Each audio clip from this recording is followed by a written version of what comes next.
So, Jan, I pass it on to you to talk about our results. Thank you. Hello everyone again, I'm Jan, or you can also call me Wipawee. And today I'm gonna give the overview of our PV report on the topic of genetic surveillance of Plasmodium vivax in the Greater Mekong Subregions. With this, we're gonna look at the patterns of persistent movement and the resilience of the parasite. Let's start with this. As we all know and heard from other speakers, that the cases of PF has decreased in the recent years, as we can see on the graph here with the red arrow. Why PF cases are decreasing, the PV cases in this region is actually increasing, as you can see in the green line here. So with PV, there are some problems that may be related to the elimination of the PV, such as the relapse, or when Sarah was talking, the hypnosis. And also, up to current, there's no validation on the resistant drug on PV yet. And so the biological characteristic of the parasites also make it hard for tracking or like doing the surveillance, have a proper surveillance tool for the PV. Therefore, for our GenRe-Mekong projects, we have collected the dry blood spot from our sampling site, and then we extracted the DNA from the sample and processed by using the pipeline that developed by Menzies School of Public Health, as Sarah has mentioned before.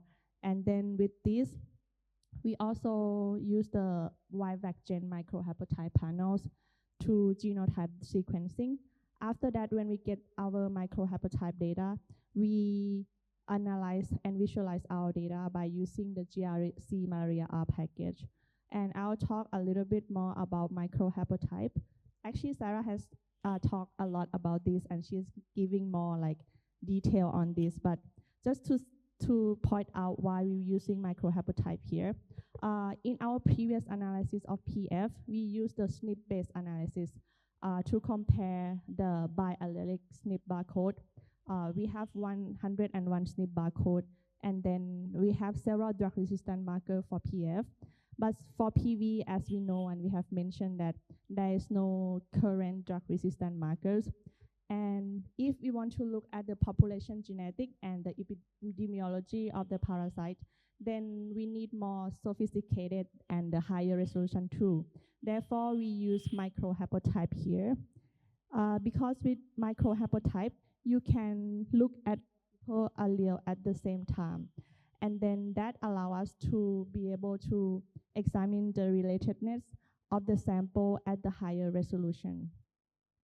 So just to give credit to our partner here, microhaplotype was developed by Menzies, by the group of Dr. Sarah, as she has mentioned before. And after we have collaborated with them, we started to use this microhaplotype panel for our PV sample analysis. And as she has mentioned that there are 98 target of PV genome, 93 of microhaplotype target, 4 drug candidate, and 1 plasmodium species markers. And if you would like to know or learn more about this, Sarah will be the great person to ask. And then we can also read from these 2 papers that already been published as well. Okay, so now moving on to our current data. We have collected the sample from 4 countries in different studies. So we have 7 different studies here. We collected the sample since the year 2018. And as Oliver mentioned that we have more than 4,000 samples currently. So up to now, we have about 4,490 samples. The highest sample was collected from Laos, which more than about 2,200 samples, followed by Cambodia. We got of more than 1,300 samples, and about 700 samples in Vietnam and 94 samples in Thailand. With this, we did some filters analysis with our samples, and then we got the total of 3,590 quality filter samples which were used in our further analysis. Okay, now we're gonna move on to the result part. I'm trying to break it down so we can all follow. Before moving on to the actual result part, I'll just mention a little bit about the parasite diversity here, because we have looked at the diversity of the parasite. As most of us know that parasites are the recombining organism, right? In the normal circumstances, parasites inside the mosquito are randomly mating, and that created some level of genetic diversity in the parasite population. So in the case of epidemiological event, such as the selection of particular parasite lineage, this can cause the departure of expected pattern. So the first pattern would be that the loss in diversity. In this case, one strain will become dominated over the other strain. This could possibly happen when there is an evolutionary in the drug resistance that make the strain become mating with one another and expanding over the other population as become the dominant strain. The other incident is related to the gain in diversity. This will be when parasites are mating between one another, and they are like possibly they'll be infected by different parasite strain, causing the higher mix of frequency and the infection that lead to the higher diversity of the population. Okay, so I break down the result into three main parts. We have looked at the parasite diversity. First, we're gonna look at the area that dominated by the clonal population. So to measure the diversity, we have some different measurement tools. The first one is the maximum barcode frequency. This one is to measure the proportion of the samples that carry the most common genome-wide barcode within the population. So as we can see, there is a long line with different color here. So they represented the allele of the sample that consists of different microhaplotypes, which are listed on the top here. So the allele with the same color are actually grouped together as the barcode. For example, here, barcode has the highest proportion here of about 50% or 0.5. And the parasite with identical barcodes, as I've mentioned, can be assumed to have the identical genome. So the higher the proportion of the barcode here, or the higher the value as indicated here, we can say that the parasite population are actually dominated by a single clone, and that will lead to like the lower in diversity because they are overruled by one clone. So when we look at our map of diversity here, we can see clearly in Kan Hua and Quang Nam province that they are possibly dominated by a single clone. In fact, 0.79 or 79% of samples from Quang Nam belong to one clone, and 88% of samples from Kan Hua belong to one clone. Okay, actually with that measurement, we can tell how different diversity of the parasites are, but we cannot tell how those parasites are related.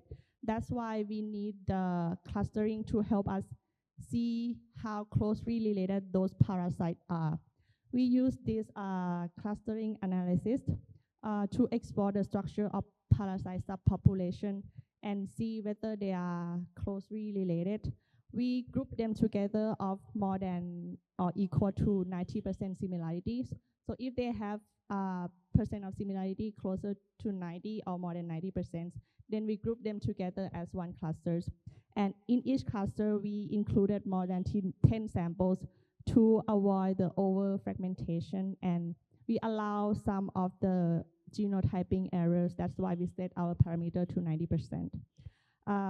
After we analyzed the clustering, we got 47 clusters detected, as well as some of the unclustered samples, meaning that these cannot be grouped into a cluster, so they are very unique and very different from one another. So we will see a map like this with a different color throughout the presentation. So the different color here will represent different clusters.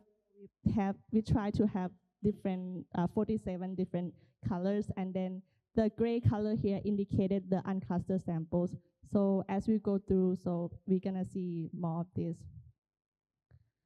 Okay, so if you remember, I mentioned about the low diversities in Khan Hua and Quang Nam, right?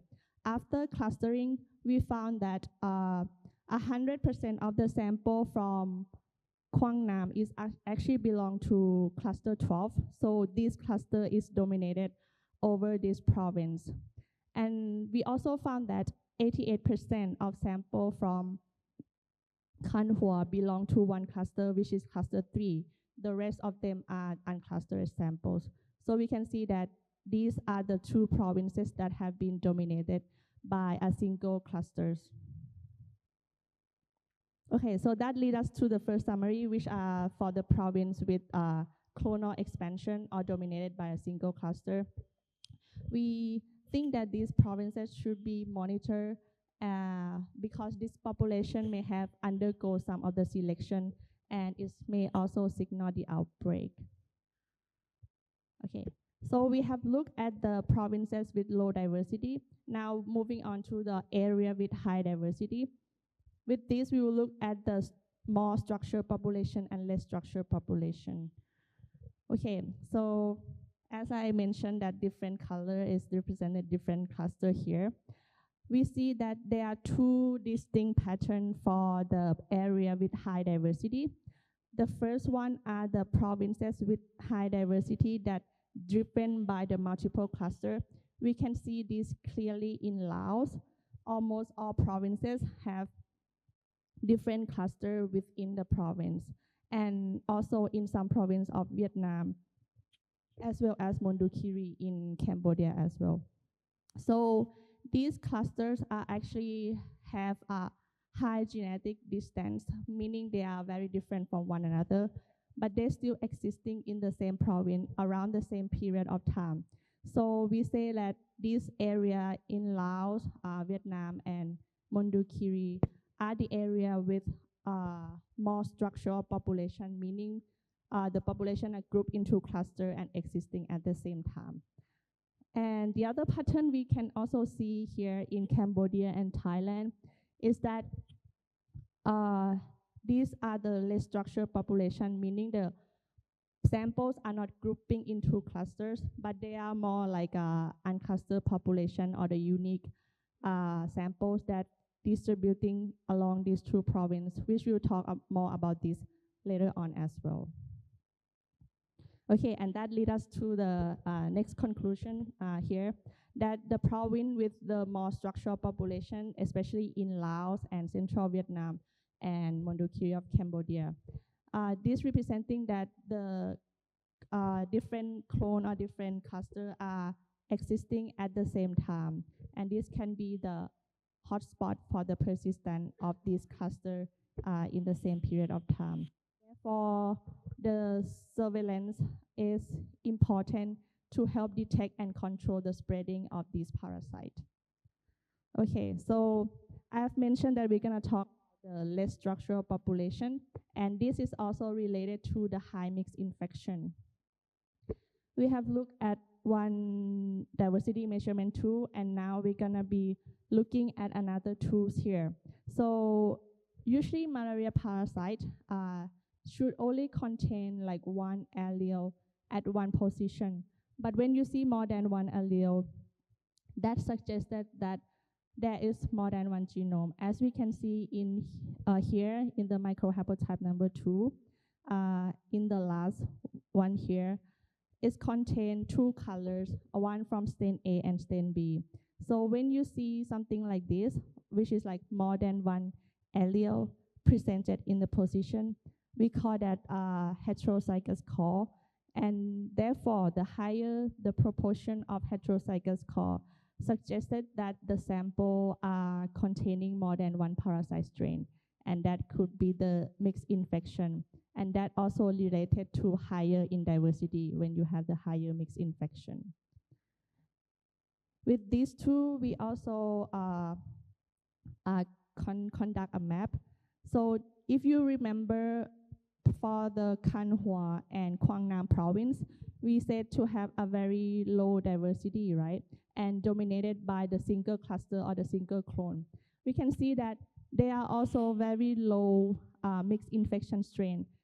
That supported our previous result that these provinces is actually doesn't really have any mixed infection within the province.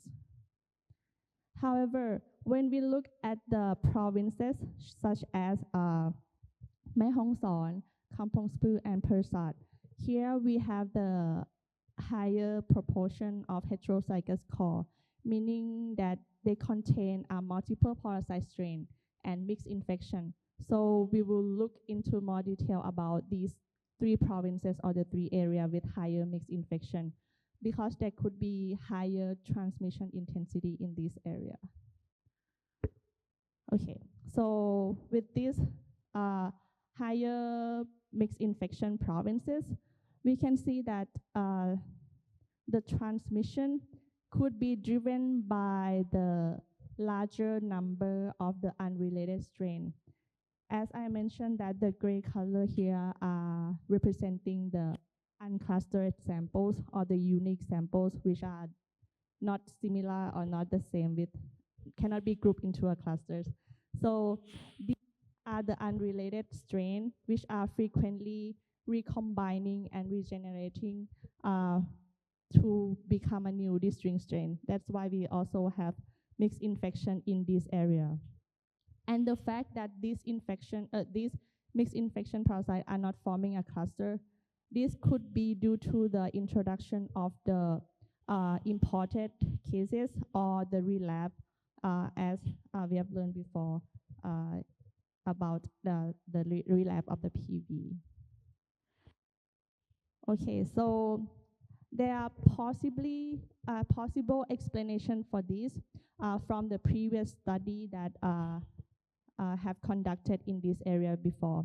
That we say that the mixed infection and high diversity population could possibly be explained by the parasite movement across the border or across the district, and this can play a role in the transmission of the parasite. So we got some possible explanation from the previous study. For Mae Hong Son, as you all know, is the border to like Thai and Myanmar here, and we actually found that more than 50% of the infections are from the mobile population or the people who moving along the border here, and that could lead to the higher transmission and higher diversity of the population in the area.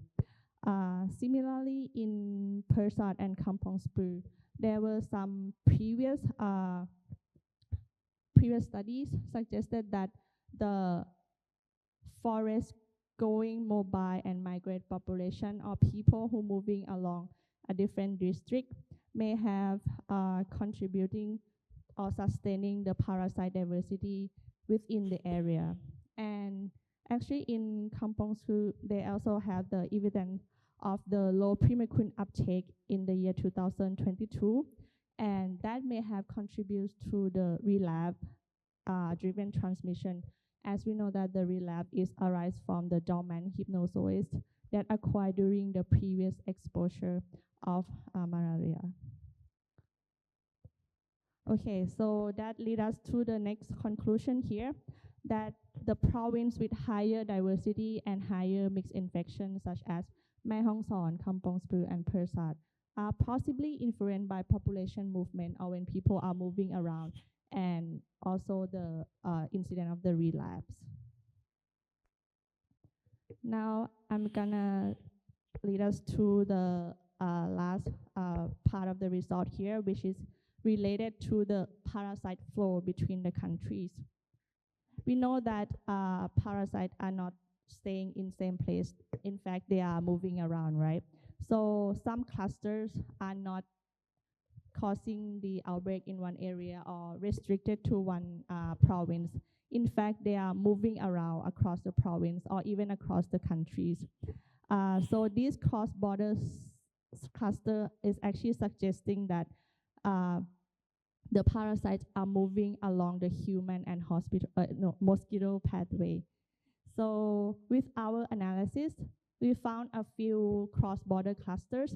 The first one is along the border of Cambodia and Vietnam. So cluster 28, when we look at the timeline, is actually first detected in Mondulkiri of Cambodia. And the following year is also spread to Vietnam, Dak Lak province. So this is the first cluster that have been moving around across the countries. And we also detected clusters that are moving along the border of Vietnam and Laos. Here we see that these clusters, although they are extending across the border, their geographical distribution are not identical. You see that flow of the parasite are like both direction, not like one country to the other, but it's like flowing both way. In fact, if you notice, in cluster 6 and cluster 17, we see that parasites are more concentrated in country of Vietnam. And when we look at the timeline, it's actually occur first in Vietnam, and then it was less concentrated in Laos, so possibly transferred across the border within the period of time. And if you look opposite to the first two clusters, we see that cluster 1 and cluster 16, in fact, is more concentrated in Laos. As you can see the darker color here, and then it's moving to Vietnam. So yeah, we can summarize that. You can see that clearly parasites are moving both ways, not only one way. And also we see that these clusters are different, but they are happening or existing at the same period of time. And they are expanded individually, so they have their own things, but they also live together in the same area. So one important thing I want to point out is about this cluster 6 here. So what we found is that cluster 6 is actually closely related to one other cluster that did not go across the border.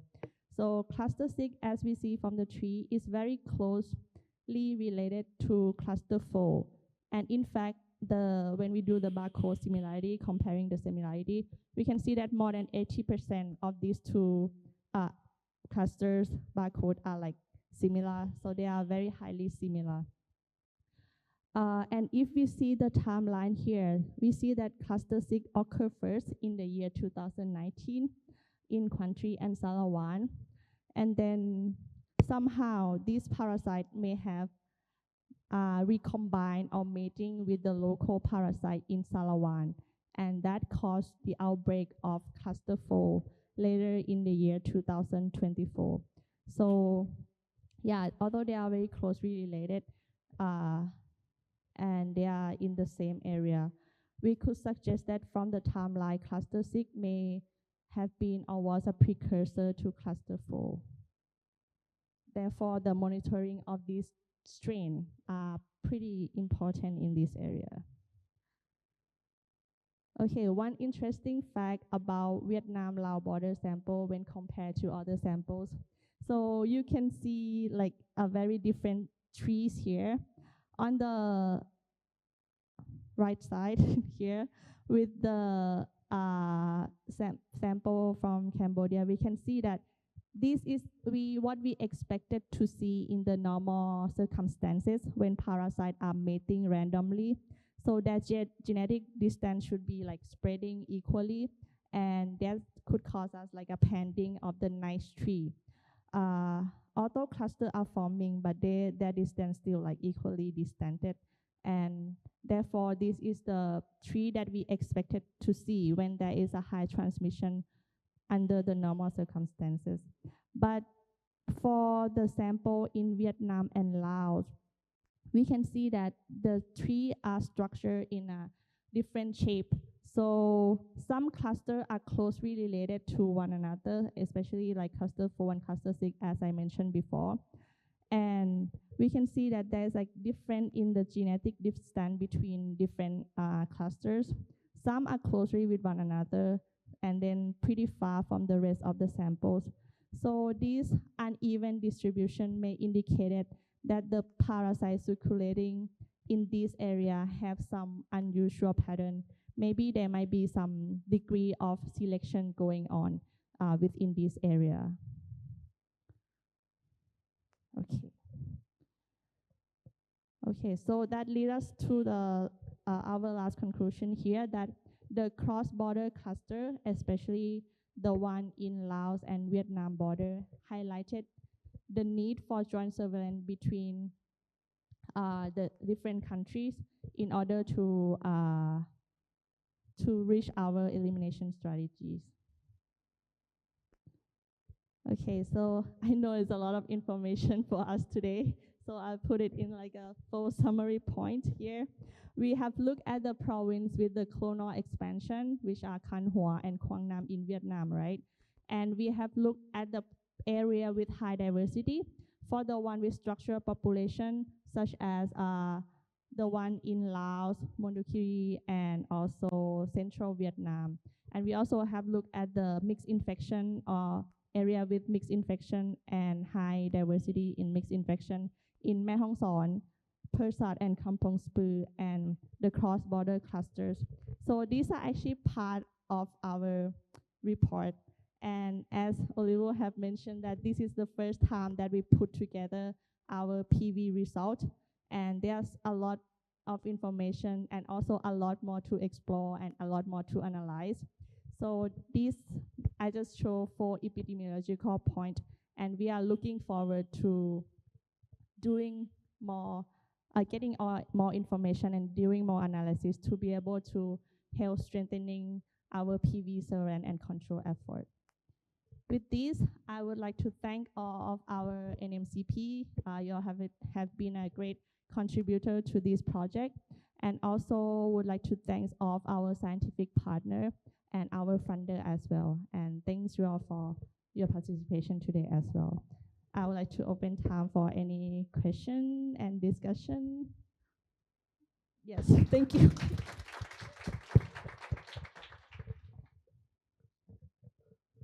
Thank you so much, Jan, for this tour de force. You know, we've shown this sort of cross-border flow of parasites, and we're saying that it's sort of makes it necessary for countries to work together. But the only way we've ever discovered this is because countries are already working together and providing the data. So I am personally very grateful that Cambodia, Vietnam, Laos, Thailand, you've all been so open into sharing the data and making it possible to analyze at regional level. So, and this I hope will continue for a long time. Questions for Jan?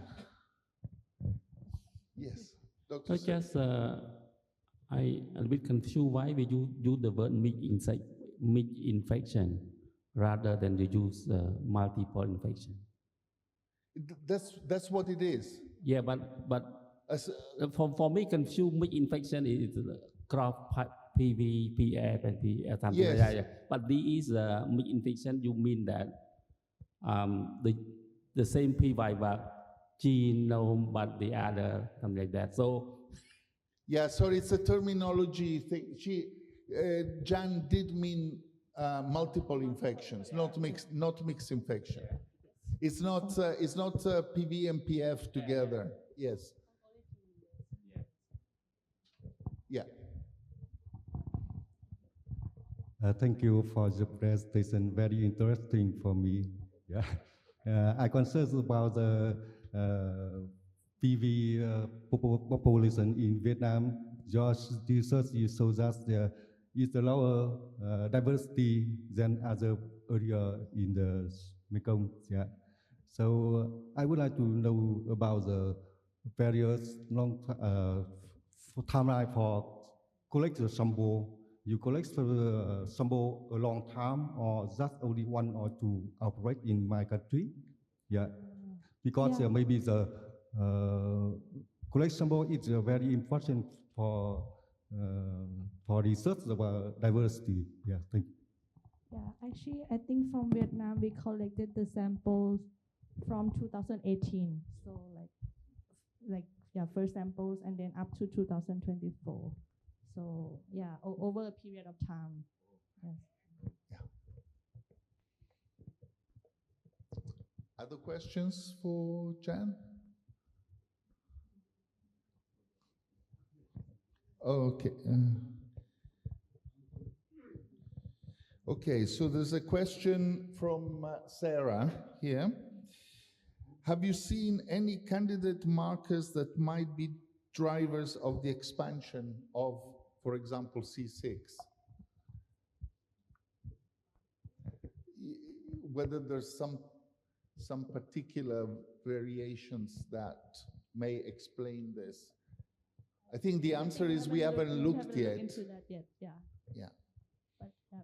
But it's possibly is something that we may want to have a look at. Yeah. Other questions? Yeah. Rita. Thank you very much. It's very, very interesting work and well presented. And I think it's really informative, and especially as we have less cases, it's harder to study the population epidemiology. So this is really giving us some good understanding. We knew that there was a lot of cross-border movement in that area between Vietnam and Laos, and that's where we're seeing an outbreak now in Wipawee. And it's interesting to see that there's high diversity throughout Laos. I was interested, so in Laos there's been 2 very distinct and these kind of explosive, if you like, outbreaks. There was in Nakai, and now in Wipawee they've had just 4 villages accounting for the majority of the cases. And we discussed a little bit, and you had suggested that it was an introduction and a clonal expansion. I just wonder, is there any way that we should try to monitor this? Like if we see, if the samples are collected quickly and there is some testing to say these villages have a clonal expansion, therefore we expect this to be a big outbreak, should we, can we tell that early enough and then respond with a very kind of aggressive and strong intervention? But maybe it takes a bit longer to collect the sample, analyze, and then feedback and put that into practice. Would you like to comment? I think you might be able to keep. Yeah,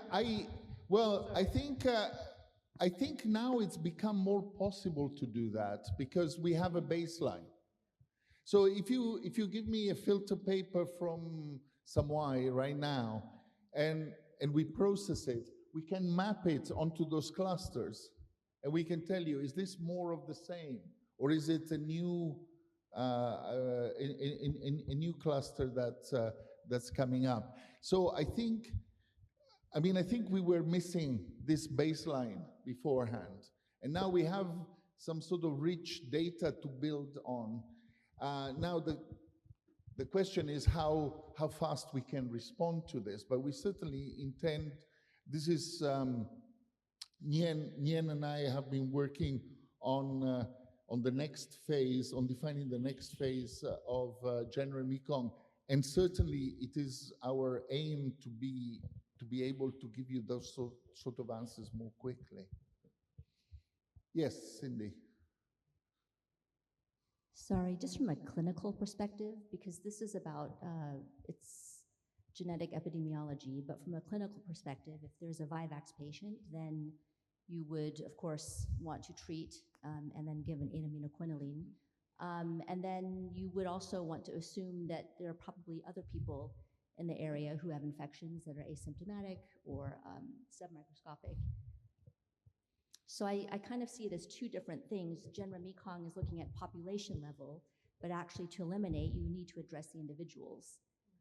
So I don't know, it's just a question I have. And it's just something that I pose to everybody But here. am I right to say, Cindy, that, for example, if we find an area that is more subject to some clonal expansions, and what we've seen is that some district of Laos, for example, have a population that's diverse, but it comes in groups. It's not like every parasite is different from the others, like it is in Cambodia. You know, it's sort of clonal expansions. Is it not the case, probably, that in such situation where you have sort of a number of people infected with the same clone, then you're probably more likely to also have an asymptomatic pool that you need to address, probably, and you know, intervene more at population level. I would imagine that that's the case. I mean, that might be the case, but then if you also have high diversity and high transmission, you might assume that more of the population have hypnozoite reservoirs. So you might need to go into that population as well and do, you know, larger treatment. I think in China have maybe approached it differently, where they did not have all of these tools before and used treatment and the 137 policy. So, and even Sri Lanka, where they've done it without the surveillance. I'm not saying the surveillance isn't important. It's just that there's the clinical aspect and there's the genetic surveillance aspect, and they both answer different questions, and they might be used in different ways, looking at elimination or even reintroduction. So that might be something where, you know, reintroduction might be something where genetic surveillance is really useful. I'm not saying it isn't useful. I hope I'm making sense. Yeah, Dr. Guan? Yeah, thank you very much for this very rich for information for the genetic surveillance. So I have two questions. So the one question is that I think most of the sample collection should be come from clinical case or reported case. How is there any of asymptomatic case, no parasitic malaria case? So should we think, is there any information missing only through the clinical case for the genetic information? Because as we have experience toward the last mile elimination, a lot of information comes from low parasitemia, particularly toward the last mile elimination. So this is one question. And the second, so compared to the routine epidemiological surveillance, the normal surveillance, what's the additional value? What's the additional message come from your genetic surveillance, which can help the National Elimination Program to update or optimize their strategy or action? Thank you. You want me to take this as well? Yeah, so the second one, I think it's work in progress. I don't have an answer today for this. I mean, until yesterday, we didn't even know how the epidemiology was characterized in these regions. I think now we need to think carefully about what this means, right? So I think that's that's something that we need to work on. About the asymptomatics, because of the way our project is structured, we collect from public health facilities. So we always collect from symptomatic cases, and that's partly is a practical considerations for how to collect, but also it has to do with the fact that blood spots with very low parasitemias don't tend to produce particularly good data. And it is a limitation, if you like, of the method. I think there are good methods for doing, you know, low parasitemia, asymptomatic testing. And if you were doing like specific projects for this, then you would apply those methods, but they don't really fit in very well with the sort of, with our mode of operation. I just want to add you that we still can do it because every cases we have linked to our clinical database in our national program. But we don't have, because you just do this. So if you put that at the individual data of this mapping or whatever genome, what you code it 1, 2, 3, 4, 5, whatever, you can link probably to the critical, whether there is a local transmission, it's transmit from the other provinces or from the other district. We still can link it, and also we also have full data of the clinical, like they have fever or they are asymptomatic or they are something like that. So I think that we still can do it because all data we have individual data, and we can link later on. But it's still be difficult to do with the blood spots. That's one problem. No, I talking about the already existing. Okay. Yeah, already existing data. We can still do what is over there. The guy from China has been asked for that. Okay.